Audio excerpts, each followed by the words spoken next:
Good morning. Okay, so it's Saturday. I got to work in like 40 minutes. I'm going to bring something short and sweet and to the point. I'm out there every day working, driving, and my neck and my back is starting to feel like, I get to do stretches in the morning. But this old body can't take anything. Too much of anything anymore. But we're still plugging along here. All right. It is God who chooses. This is a little blurb I'm going to share with you, a blurb of truth of the sovereignty of God. The sovereignty of God our Father. For not as yet being born, nor putting into practice anything good or bad, that the purpose of God may be remaining as a choice, not out of acts, but of him who is calling. Romans 9:11 through 13. That the purpose of God may be remaining as a choice. We find this principle throughout Scripture, and here in Romans 9, we see that it applies not only to believers, but also to those whom God chooses for other purposes. God chooses some to oppose his will.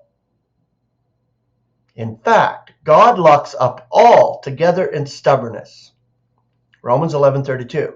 This is not a sign of his displeasure. It is a necessary part of the process by which he is bringing all to a knowledge of his power, wisdom, and love, that he may be all in all at the consummation. Pharaoh's part was to oppose God's will, spoken through Moses. Let my people go. Pharaoh made a strong start, but he weakened early. So Yahweh made the heart of Pharaoh steadfast.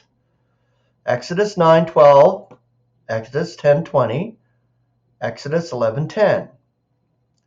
God was operating in accord with the counsel of his will.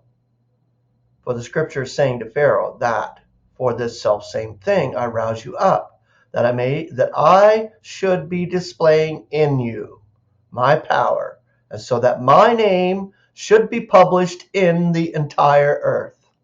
Romans 9:17 and 18. It is God who molds you. Or has not the potter the right over the clay, out of the same needing to make one vessel indeed for honor, yet one for dishonor? Romans 9:21.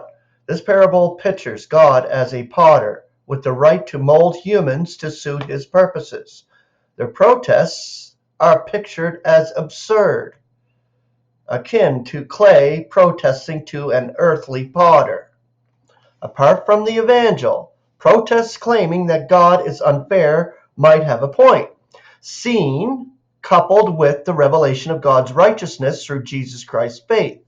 Romans 3:21. The molder's creation of the vessels of indignation is righteous, resulting in the infinite blessing of all his creatures. Will anyone contend with his former?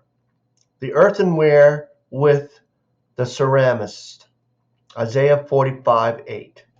So, there's a little message for you today on this Saturday.